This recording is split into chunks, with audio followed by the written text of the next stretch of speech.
recuérdelo, cuando escucha a las feministas, recuerda el Génesis, porque es el gran levantamiento diabólico contra el Génesis. Exacto, así es. La población quizá no esté manifestándose ahorita, tal vez no tan fuerte contra el gobierno de Milei, a pesar de que están sufriendo las consecuencias, porque pues la mayoría de la gente votó por él. No sé si es un fenómeno, porque aquí en México pasó lo mismo. Mucha gente se arrepintió de haber votado por Morena cuando vieron las consecuencias, cuando ya sea que les asesinaban a algún familiar o algún conocido o ser querido, por las políticas de López Obrador de no atacar y de no combatir a los grupos delincuenciales, sino al contrario, dejarlos a sus anchas, que hicieran lo que quisieran. Y mucha gente se empezó a arrepentir de haber votado, pero ya no salían públicamente a manifestar su repudio, pues porque ellos los habían puesto ahí, entonces era como una manera de ocultar su vergüenza. Y yo no sé si en Argentina pasa lo mismo, que si la gente no sale, porque Argentina la recordamos también saliendo por miles, cientos de miles o quizá millones de manifestantes repudiando sus gobiernos. O sea, es una sociedad, la de Argentina, no solamente mucho más, creo yo, politizada que la de México, sino intelectualmente pues mucho más ilustrada también. Y creo que eso permite que su grado de tolerancia pues sea menor, es decir, cuando ven algo que no les gusta, pues salen y lo manifiestan, ¿no?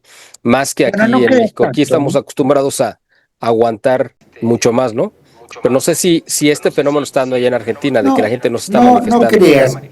Esto se dio en una época mucho más reaccionaria, ¿no? La gente estaba mucho más predispuesta a accionar. Estamos viviendo una época distinta. Está mucho más controlado, tenés cámaras, ¿no es cierto? Y después tenés una ministra de Seguridad que su política es netamente pro-Israel, obviamente, su marido es proveedor, presidente del Museo del Holocausto, o sea que ya te dice más o menos la tendencia. Están ligados todos a un tal Montoto, que es otro presidente de la Sociedad de Comercio Argentino-Israelí, y bueno, aplican dentro de lo que son las fuerzas de seguridad una metodología netamente israelí, ¿no? De represión, o sea que las acciones de queja son muy pocas, reacciona muy rápido la policía o los niveles de seguridad, y entonces en esa reacción obviamente hay un grado de violencia y de represión muy grande. Así que las pocas manifestaciones que hay, especialmente por el tema de los jubilados, que se realiza todos los miércoles, bueno, el despliegue policial y de seguridad es tan grande que no importa quién está, castigan, sea hombre, mujer, mayor de 80 años, menor, joven, sacerdote o quien sea, ¿no? O sea que hay poca reacción porque hay mucho control. Entonces, y después la poca reacción que hay es se aplica una represión desmesurada.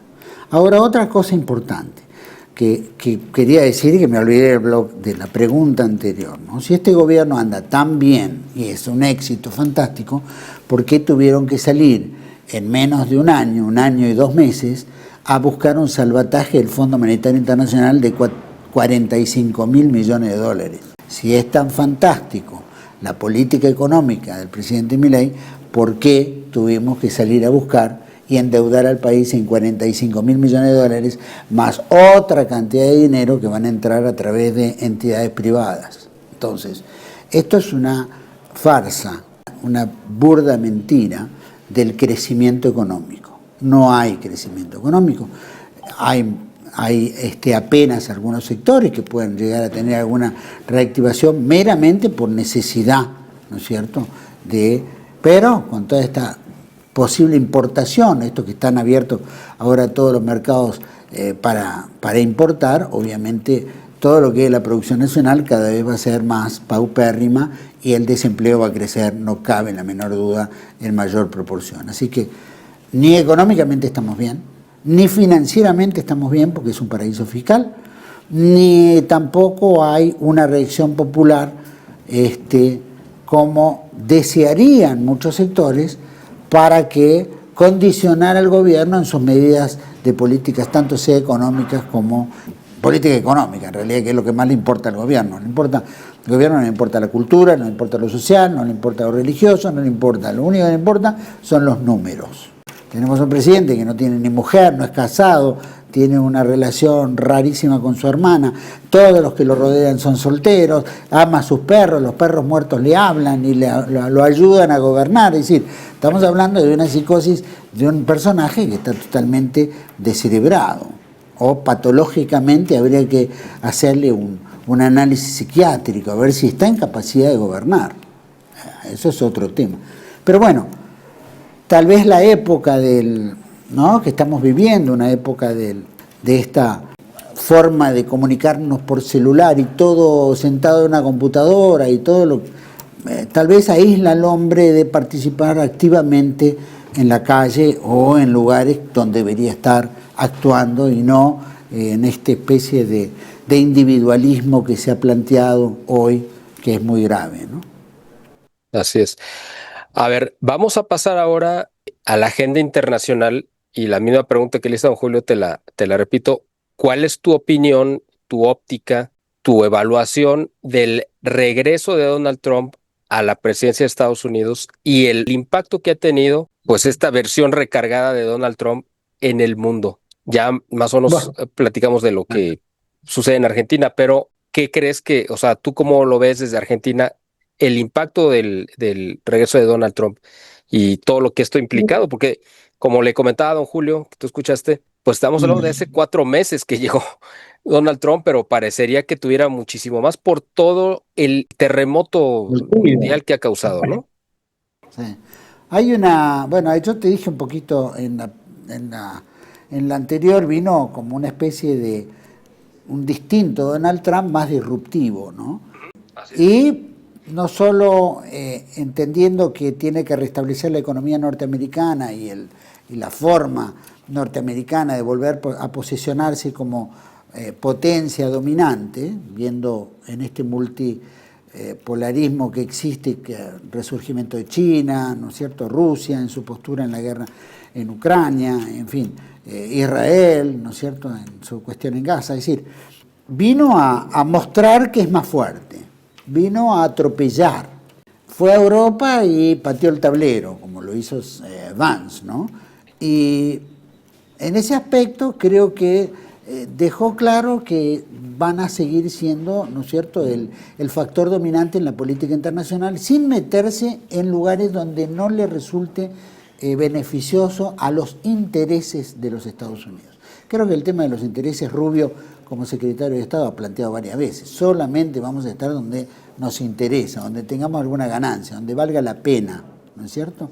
Por eso la guerra de Ucrania no le es competente, porque ya intervino, ¿no es cierto?, los Rothschild, ya compraron más de las tierras, la mitad de Ucrania va a terminar en manos de Rusia, así que bueno, lo que quede va a ser escombro y no va a servir de mucho. Fuera de las tierras raras que ya están negociadas con BlackRock y otras corporaciones que son los interesados en eso. Después no le sirve más a Estados Unidos, porque eso creo que le va a venir bien solamente a los europeos para mantener, no sé, querer mostrar que pueden ellos dominar en la política mundial a través de lo que ocurre en Ucrania. Por eso sigue su apoyo. No dejamos de estar en este globalismo, ¿no?, y esta agenda nefasta. Así que bueno, pero vemos un presidente de Estados Unidos preocupado recientemente porque Putin lanzó una ofensiva nuevamente sobre Ucrania y la cantidad de muertes, vidas que se han perdido, qué sé yo, pero se ve que no le preocupa en absoluto qué es lo que está pasando con Israel sobre la Franja de Gaza, ¿no es cierto?, que ha destruido, asesinado criminalmente, un genocidio que no tiene precedentes en lo que va del siglo XXI. Una cosa descabellada, pero son personajes que miran para otro lado porque entendemos que están ligados a la misma secta en la cual pertenece Milei, pertenece Zelensky, pertenecen varios, Netanyahu sin duda, y Donald Trump, que es la Jabal Lubavitch. Entonces, estamos viendo que acá hay pesos pesados controlados por sectores radicales judíos que son muy peligrosos para la paz mundial. No sé hasta qué punto pertenezca o no Putin a esta secta, pero bueno, acá estamos viendo que hay una reacción, por eso hay una mancomunada unión en las acciones. Ahora, Estados Unidos quiere perfilarse como poder mundial, sin duda lo es. La inversión son 700 mil millones de dólares en armamentos anualmente. Estamos hablando de mucha plata, ¿no? Mucha inversión. Pero estamos llegando al mundo de la tecnología, así que eso será otro capítulo para tocar.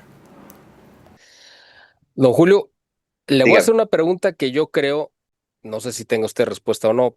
Yo sé cuál es su esperanza, pero es una pregunta un poco atrevida porque, bueno, pues al final de cuentas estamos aquí especulando un poco sobre este papado. Estamos solos. ¿Cree usted que sea el Papa León XIV el Papa que finalmente se atreva, después de 500 años, a canonizar a la reina Isabel la Católica? Yo formo parte del patronato para esa beatificación. Por tanto, me ha hablado de un tema que me parece sobre el que soy muy sensible. Y es muy difícil que eso ocurra. Es muy difícil que eso ocurra. Pero ojalá ocurra. Hay muchos intereses y muy específicos que se han opuesto, ¿no? Durante Claro, mucho tiempo, pero yo creo que sí hay, no sé usted cómo la vea, pero creo que sí que si hubiera una especie de movimiento, ¿no? De que impulsara esta causa, que arropara al Papa y que le dijera, sobre todo yo creo, esa es una idea mía, no sé usted cómo la vea, que venga una propuesta o una petición de Hispanoamérica. ¿Por qué de Hispanoamérica? Bueno, porque si lo hacen los españoles, bueno, pues es su reina al bien. final de cuentas, pero que venga de un lugar donde supuestamente por la reinterpretación de la historia somos los agraviados por esta hazaña que impulsó la reina Isabel y nosotros pedimos que sea elevada a los altares. Nosotros como beneficiados de esa obra quizá tenga mucho más impacto, pero yo tengo esa idea que me ha dado vueltas a la cabeza y creo que podríamos a lo mejor alcanzar algo con este pontífice, ¿no? No sé usted qué piensa al respecto. Ya sabe usted que Dios escribe derecho con renglones torcidos y yo creo que en el tema de la hispanidad y del reconocimiento de la labor de los reyes católicos, de Isabel y Fernando, en el tema de los derechos humanos, de los derechos de los indígenas, etcétera, ha sido conocido durante el pontificado del Papa Francisco mucho más que en los últimos 100 años. Es decir, ha habido centenares de escritos, centenares de historiadores, de columnistas, de opinadores que están dando a conocer, y usted conoce muchos de esos nombres, pero son públicos, que están dando a conocer la ingente labor que hizo la Iglesia Católica y que hicieron los reyes católicos en toda América. Es decir, gracias a que el Papa se fue a México a decir lo que dijo sobre la hispanidad y a pedir perdón, y que se fue a Canadá a denunciar los abusos que luego se ha demostrado que no se habían producido de los colegios católicos en Canadá, en Quebec y en otras partes de ese territorio. Gracias a eso, hoy sabemos que la hispanidad fue probablemente la obra más magna, más importante que se ha hecho en la historia de la humanidad. Así es la mayor proeza de la historia, ¿no? Sí, Porque cambió totalmente al mundo sin duda ninguna. y Ustedes nos lo están devolviendo ahora porque muchos de los sacerdotes que hoy nos predican y nos confiesan aquí en España vienen de Perú, de Bolivia, de México, de toda América, nos están devolviendo el favor que les hicimos hace 500 años. sí, exacto, porque de hecho es un tema que se ha comentado que en las parroquias, en muchas parroquias en Europa en general, no sé si España es el caso, pues ya los sacerdotes que todavía quedan, que son pocos, son o muy ancianos o vienen de otros lugares, ¿no? Sobre todo de Hispanoamérica. Así es, así es. Esa es una realidad en España, vamos, que con darse un paseo por cualquier parroquia la puede comprobar. Y cuando no, proceden de África. También, porque resulta que, Sí, así sí, como dijo Juan Pablo II, que Hispanoamérica era el continente de la esperanza, parece que ahora África ha tomado esa bandera, no porque Hispanoamérica lo haya dejado de ser, pero en África, por la situación lo que pasa es que es un fenómeno muy interesante porque de África están llegando estas oleadas que buscan destruir la civilización occidental, que ya sabemos, pero al mismo tiempo puede ser esa otra África, digamos, la África del Sur, la que pueda rescatar a esa civilización. Qué ironía, ¿no? Porque parece que toda el África del Norte que está migrando o invadiendo más bien a Europa con una intención muy clara y definida, porque para eso los están enviando, de destruir los cimientos de la civilización cristiana occidental, pues van a ser quizá combatidos espiritualmente por los africanos del sur que también están viniendo, pero a impulsar y rescatar pues al cristianismo, ¿no? Que pudiera desaparecer en Europa y ellos lo pueden mantener vivo. Ese continente africano es hoy la reserva mundial de la ley natural y del derecho natural. Y recuerde usted que la única conferencia episcopal en el mundo que dijo y le dijo a la cara al Papa Francisco nunca aplicaremos fiducia supplicans fue la conferencia episcopal africana. Así es. Exactamente, sí. Y yo creo que esto es una muestra también porque pues muchos de estos evangelizados africanos pues también tuvieron la gracia de recibir tanto el bautismo como la buena nueva de parte de España, ¿no? Así es. Así que al final de cuentas España vuelve a ser esa luz que ha iluminado al mundo y que llevó el cristianismo y por la razón por la cual en Europa a España pues siempre la han tratado de aplastar, de relegar. Eso es lo que se ve desde fuera, que España lo tratan La tierra mal de porque no le van a perdonar nunca el haber evangelizado al mundo, ¿no? la tierra que decía Juan Pablo II, la tierra de María, y la tierra a la que Francisco no quiso pisar. Exacto, así es. Ahora, eso también es importante. Yo creo que este papa, va a ir a España, ¿no? Yo no tengo dudas de eso. Pues espero no tenerlas yo tampoco y que podamos celebrarlo. Exactamente. A ver, vamos a pasar ahora a la agenda internacional, porque otro factor en juego que está actualmente en disputa es pues esta hegemonía económica que se están disputando Estados Unidos con China.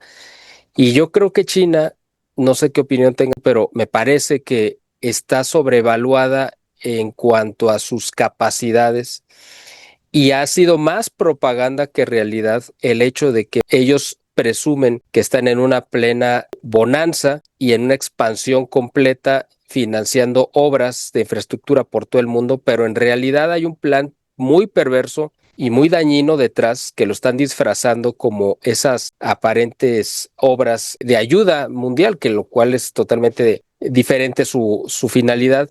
Lo que busca China es quedarse con el control de los corredores comerciales a nivel mundial, es decir, por donde pase cualquier mercancía, ellos controlarlo, ya sean puertos, ya sean trenes, estaciones de carga, lo que sea. Ellos para eso están construyendo y financiando obras en África, en Asia, en América. Y el esquema en el que ellos están manejando esto es que le ofrecen un crédito, le dicen al país, oye, aquí hicimos un estudio y deberías de tener no sé, un puerto, un ferrocarril, lo que tú quieres. Y el país dice, bueno, pues sí, sería muy benéfico, pero no tengo dinero para hacerlo. Entonces, China les ofrece un financiamiento con algún banco, pero con unas tasas de interés y unas condiciones tan abusivas que el país acepta porque no tiene ese dinero, genera un empleo temporal en lo que se construye la obra, pero quedan pues ahorcados durante años y ese esquema está hecho pensado en China para que los países no les puedan pagar, no está hecho para que les paguen la obra, sino para que no la puedan pagar y entonces le ofrezcan una segunda opción de salida al país que es, sabes que como no me puedes pagar, concesiónamela a 30, 40, 50 años y yo la voy a controlar. Y entonces se van quedando con estos. Es lo que hicieron en el canal de Panamá precisamente, lo que les causó este conflicto con Estados Unidos, donde la infraestructura del canal, pues la construyó Estados Unidos, por supuesto, hace 100 años, pero la administración, los dos puertos, el de entrada y de salida, ya todo lo demás, pues era manejado por Panamá país, ¿no? Supervisado por Estados Unidos, si tú quieres, pero el puerto de entrada y el de salida se los concesionan a empresas chinas y es cuando viene Donald Trump y dijo, sabes que en esas condiciones yo no te lo di, así que o los quitas o me quedo con el canal otra vez, ¿no? Que también, pues, como decimos en México, ¿no? Sales de Guatemala para entrar en Guatepeor, que es un dicho así muy, muy común. Tampoco es que sea la mejor opción para Panamá, pero la realidad es que China sí estaba poniendo en riesgo los intereses norteamericanos. Y entonces, esta guerra comercial de Estados Unidos contra China, me parece que China está sobrevaluada en sus capacidades y parece que vienen muy en retroceso. Y de hecho, no sé si has visto un fenómeno que se ha dado en muchas ciudades en China que son ciudades fantasmas. O sea, ciudades Sí, completas con cientos o conjuntos de miles bueno, cientos de edificios y miles de departamentos, centros comerciales donde no vive nadie. ¿Por qué? Porque China durante 2 décadas estuvo construyendo para una población que al parecer no existe. O sea, ese es un fenómeno también que ahorita está emergiendo, diciendo, oye, mm, ¿dónde están los 1.400 millones de chinos? Porque aquí no están. Es decir, no claro. solamente fue por la pandemia que murieron muchísimo más gente de la que reportaron, sino que al parecer nunca llegaron ni siquiera a los 1.000 millones de seres humanos, pero lo manejan como propaganda para intimidar a sus enemigos, ¿no? Obviamente cada uno va a buscar sus intereses. Hoy China está poderosa, ¿no? Sí, no vamos a menoscabar ni decir que tampoco está en la línea tecnológica ni de avanzada que tiene Estados Unidos. Pero te estoy diciendo que en estos últimos 40 años ha despegado de una manera extraordinaria. Estados Unidos ha ayudado en esto, no cabe la menor duda, con el encuentro Kissinger, Nixon y tantos.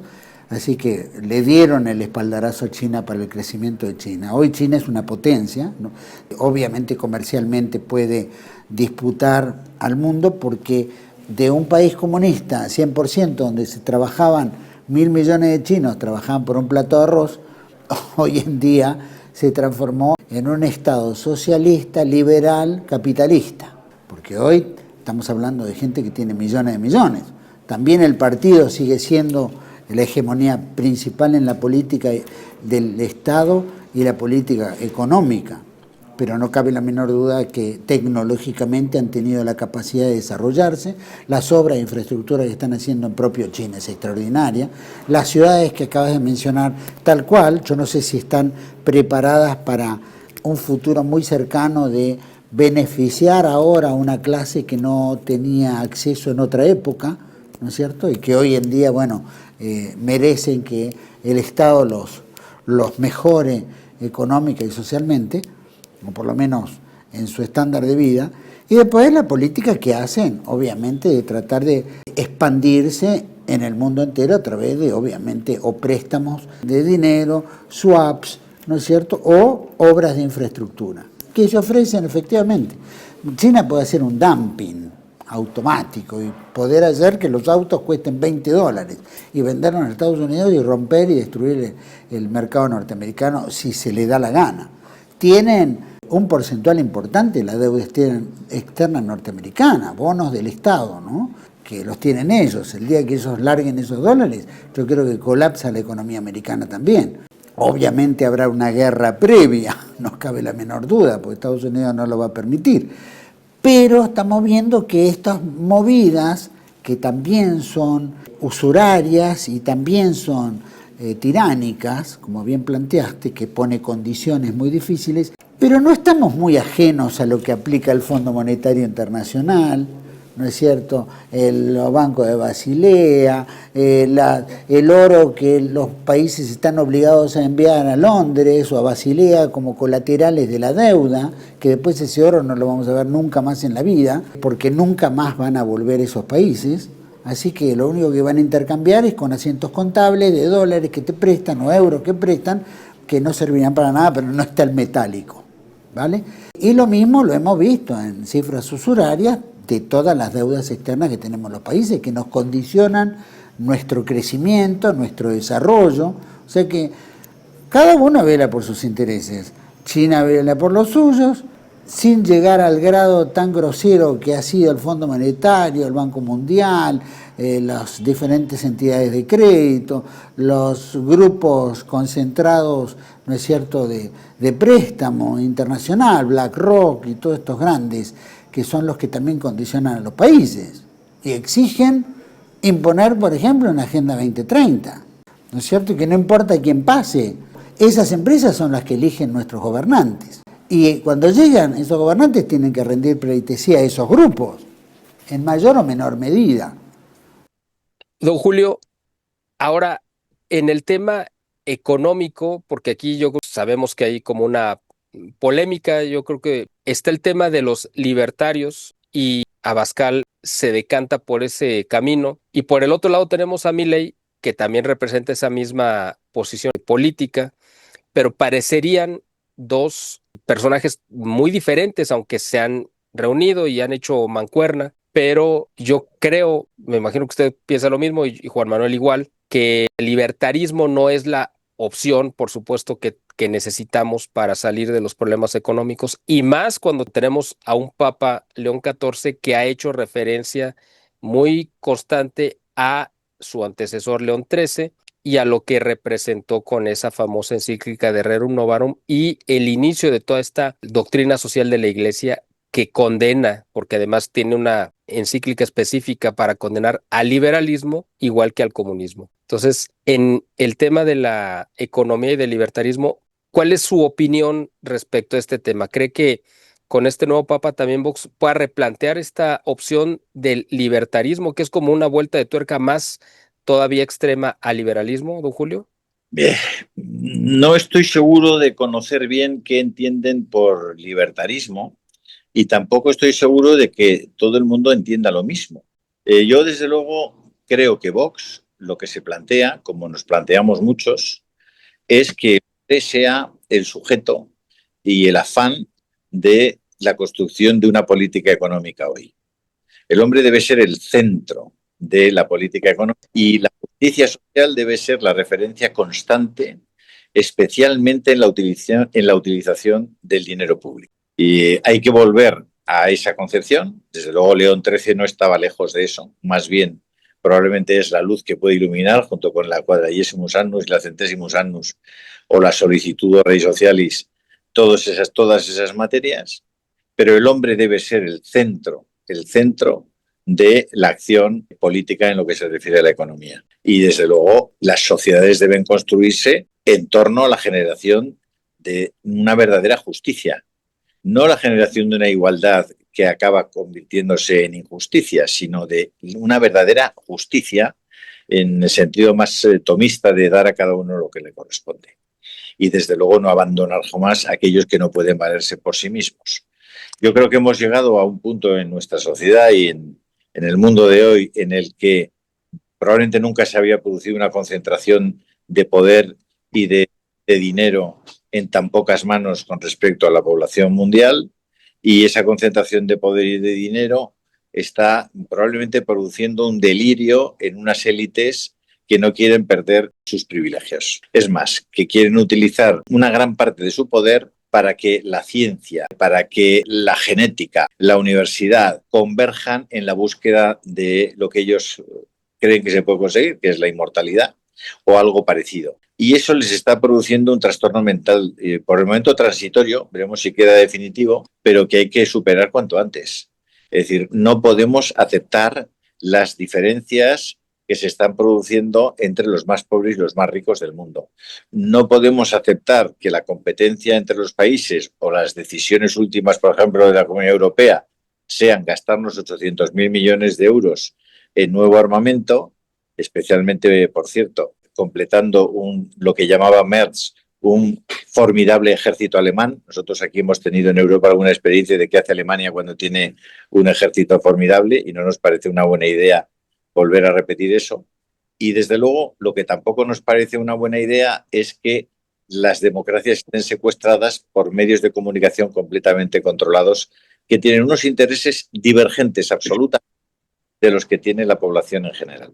Así es, totalmente de acuerdo. Ahora que tocó el tema precisamente de la guerra en España, es decir, la población, ¿qué piensa sobre esta locura de aumentar con todos los problemas que tiene España, económicos y sobre todo pues por los altísimos impuestos que cobra el gobierno, que sé que se lleva como la mitad de lo que se genera, ¿no?, de riqueza en una empresa o persona independiente, que quieran destinar esta cantidad exorbitante de dinero y sobre todo que sea Pedro Sánchez el que esté impulsando esta locura que realmente no tiene ni siquiera vela en el entierro como para que se involucre en estos temas, ¿no?, de impulsar una guerra que ni siquiera le compete no solamente a Europa, pero pues a España tampoco, ¿no? En el tema de la guerra, don Miguel, hasta que llegó Trump solo hablábamos de guerra. Desde que llegó Trump hablamos de paz. En el tema del fortalecimiento de nuestros ejércitos, de nuestra capacidad de defensa, etcétera, la gente aquí quiere hablar de hambre, quiere hablar de sed, quiere hablar de incultura, quiere hablar de guerras por todas partes. No, no solamente hay guerra en Ucrania, ¿eh? Hay muchas guerras, ¿eh? Hay muchos colectivos que están siendo no solamente la gente en Gaza, no. El genocidio de los cristianos está pasando completamente desapercibido y ha sido terrorífico en los últimos 5 años. Yo creo que la gente necesita que le abran el panorama, que su mente se abra a la realidad de noticias que los mainstream están acostumbrados a ocultar, y que nosotros tenemos que hacer un esfuerzo enorme para que la gente los conozca esos temas y vea el mundo con una visión mucho más humana y mucho más abierta. Tenemos que empezar a pensar en cómo construimos un mundo donde no haya gente que pase hambre. Eso es lo que tenemos que construir. No tenemos que construir un gran ejército. Entre otras cosas, porque todo el tema entre Ucrania y Rusia ha supuesto la pérdida completa de libertad de expresión en toda Europa. Es decir, nos han tratado como auténticos borricos. Nos han cerrado las fuentes de información, nos han negado nuestra capacidad de crítica o de reflexión, como si ya estuviéramos en guerra con Rusia, lo cual no es cierto, porque al mismo tiempo que hacían eso, le compraban más gas y más petróleo que nunca a la propia Rusia. Entonces, no pueden seguir tratándonos como a niños de 12 años. Tenemos que hacer que la gente se despierte y se entere, se informe. El problema es que hay muchas amenazas a esa capacidad de información y la inteligencia artificial no es menor. Ese es el tema que quería dejar al final y exactamente con el que quiero cerrar, si me lo permite, don Julio y Juan Manuel.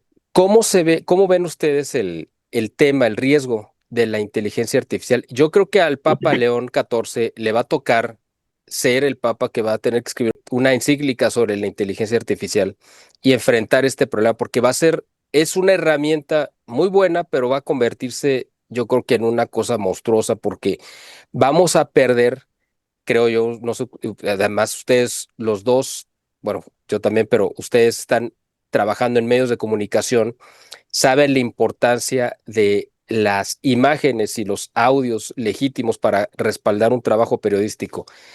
Vamos encaminados hacia perder la capacidad de distinguir un video real de un video ficticio. Ahorita apenas alcanzamos a distinguirlo, pero todavía se puede. Quizá al final de esta década ya no vamos a poder distinguir un video real de un video falso o una imagen o un audio.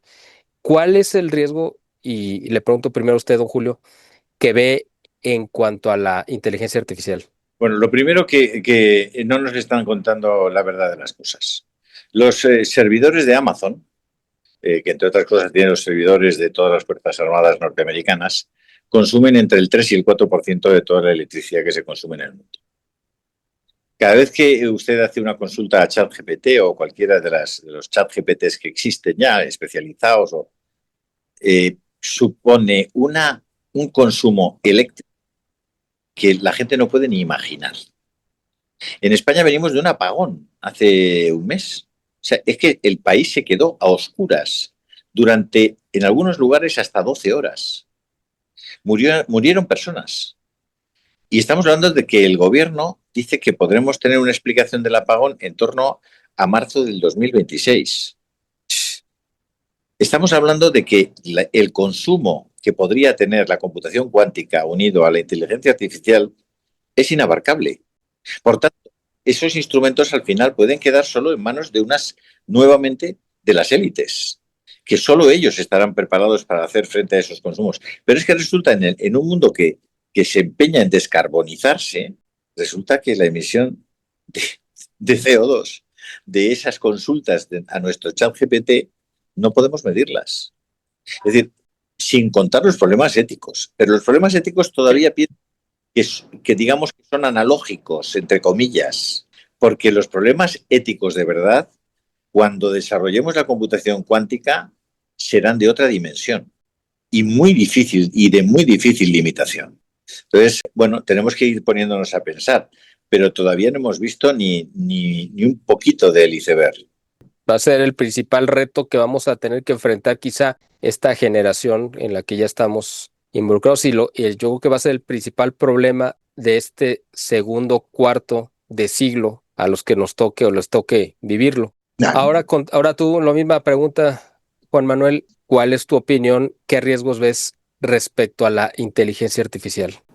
Bueno, vos bien planteabas y Julio con relación a nosotros como comunicadores, ver que de alguna manera videos que puedan imitar personas, hacer decir cosas que capaz que no dijeron o no dijeron, inventar voces. Mirá, yo creo que es un arma muy peligrosa. La gente lo ve como una cuestión muy positiva, de desarrollo, etcétera. Yo lo veo como una cuestión diabólica, ¿no? Realmente. Primero por el mero, más allá de que la tecnología avanza y que es imparable, ¿no? Pero supongamos, he visto que la gente, especialmente en las universidades, ya apela a la inteligencia artificial para hacer sus presentaciones, sus tesis, ¿no? Vemos que muchas de las noticias que salen hoy en día están realizadas con la inteligencia artificial. Es decir, le tiran 2, 3, 4 puntos y la inteligencia artificial te lo desarrolla de acuerdo a lo que vos le pidas, en una página, media página, 20 páginas, 100 páginas, ¿no es cierto?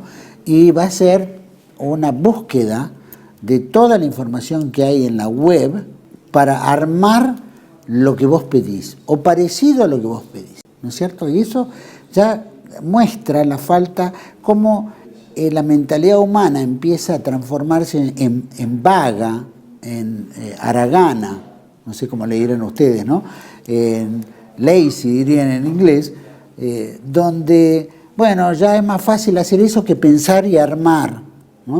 Se va a empezar a prescindir de guionistas, de escritores, ¿no es cierto? Porque ya las cosas pueden salir tan fácil, una ahorra gente en una empresa. Sumado a eso, ves en los cantantes, ¿no es cierto? Pero todo eso uno lo pide creativamente para una empresa. ¿Cómo puedo armar esta empresa? Y automáticamente en 5 minutos, menos de 5 minutos ya tenés todo el trabajo hecho. Digo, esos pedidos que quedan en un server, que quedan en una memoria, que hoy uno apela, que tiene que decir quién es uno cuando la pide, que eso queda registrado, que los cantantes pueden armar canciones que después las sacan al mercado donde le ponen hasta la música. Ni siquiera tenés que tener instrumentos, ni cantarla, ni nada, simplemente eso lo saca como un disco. El día de mañana, todo eso tiene que pasar factura. Algo tiene que volver y decir, vea, no, este señor es un incompetente, nunca supo hacer nada, siempre todo eso se lo hicimos nosotros y va a alargar el rosario de cosas que pidió y que demostró que en realidad él no lo hizo, sino que lo hizo la inteligencia artificial. Es decir, es hasta demoníaca en muchos aspectos. ¿Por qué? Porque priva al hombre de su propia creatividad. Es decir, la creatividad del hombre va a quedar circunscripta a lo que la inteligencia artificial no puede hacer.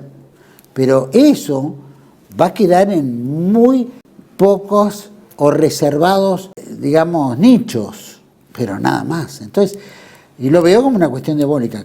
También coincido con lo que decís vos y lo que dice don Julio, que va a ser un tema para el Papa León XIV, que tiene que tocar, porque esto también es un tema moral. Y lo mismo que uno engaña con la imagen, poniéndole la voz, todo igual, la movida de los labios, actitudes, lo mismo está en el escrito, lo mismo está ¿no es cierto?, en las otras formas en las cuales uno puede depender de la inteligencia, en el negocio. Entonces, esto está realmente dejando a mucha gente fuera y que algún momento eso se cobra. Eso algún día la gente lo va a tener que pagar. Algún día la inteligencia artificial mostrará sus uñas demoníacas y terminaremos desquiciados, porque nos van a acusar y eso implicará que mañana, a través del dinero digital, las ciudades 15 minutos, la Agenda 2030, terminarás en un lumpen perdido allá porque se demuestra que eras incompetente, que nunca supiste hacer nada y que siempre dependiste de una inteligencia artificial para hacer lo básico, lo elemental o lo que necesites. Así que creo que el Papa tiene una responsabilidad importante, más allá de que beneficien algunas cosas. Hay que pensarla en el fondo también. Sí, ¿no? Sí, así es, exactamente. ¿Quién manejará la inteligencia artificial? ¿Personas éticas? ¿Personas éticamente bien formadas? ¿Quién hará los desarrollos? ¿Personas que tienen un código ético o lo van a hacer personas monstruosas con códigos éticos inhumanos o antihumanos? Porque esa es la cuestión. Es decir, las herramientas pueden utilizarse para muchas cosas y de muchas formas. Depende de quién las utilice. ¿Y con qué intención?